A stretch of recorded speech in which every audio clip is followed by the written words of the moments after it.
GETTYTottenham star Harry Kane equalised against West Brom Its, the never-ending story of Tottenham's own Superman. He equalised when all looked lost, making it a century of goals and assists for his club. Kane's settled nerves led the charge when Albion looked to be taking the goods, and making a decent case for caretaker Gary Megson to take over from sacked Tony Pulis.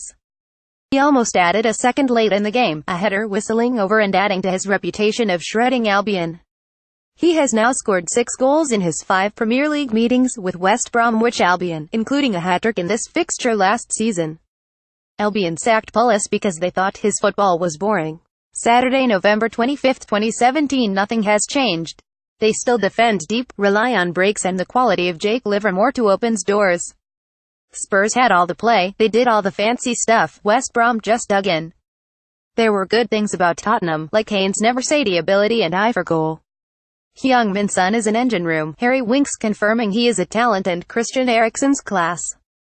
Yet they played as a collection, rather than a team, unlike West Brom. The green-shirted baggies rarely left a man alone, racing in to give cover and protection.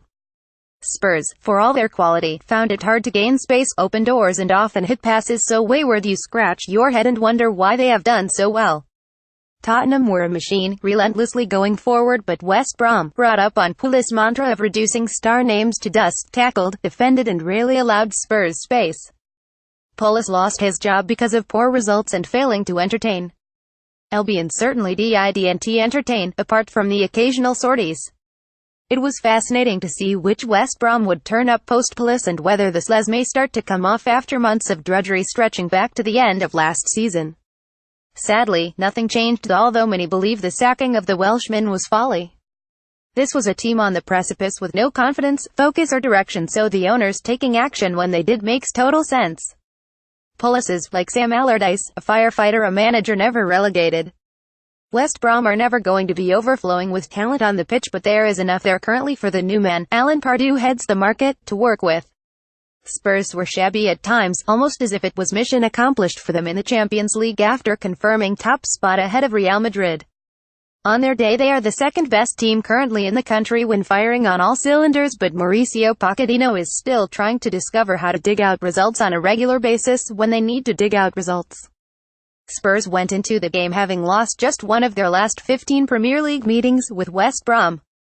Yet they were soon given a wake-up call, when Livermore sent Salomon Rondon racing clear to shoot after just 4 minutes, his shot bouncing back into the goal from the far post. This was West Brom's first visit to Wembley since the 2008 FA Cup semi-final that they lost 0-1 to Portsmouth thanks to a goal from former player Kanu, and they stepped up the plate. History was on their side, having won 4 away points against Pochettino's Tottenham. Only Newcastle 6 and Liverpool 5 have taken more since the Argentine has been in charge. Rondon almost added a second in the dying minutes of added time. Albion fans were already celebrating a point long before that. Tottenham 532, Lloris 6, Trippier 6, Dier 6, Sanchez 6, Vertonghen 6, Llorente 60th 5, Davies 6, Eriksen 6, Winks 6, Dembele 60th 5, Ali 6, Son 6, Kane 6, West Brom 433, Foster 6, Nyam 6, Evans 6, Hegazy 6, Gibbs 6, Barry 6, Yekut 79th 5, Livermore 8, Field 6, McLean 71st 5, Phillips 6, Rodriguez 6, Rondon 6, Starman Jake Livermore, created their opening goal and kept Albion in the game when constantly under pressure. Referee Michael Jones.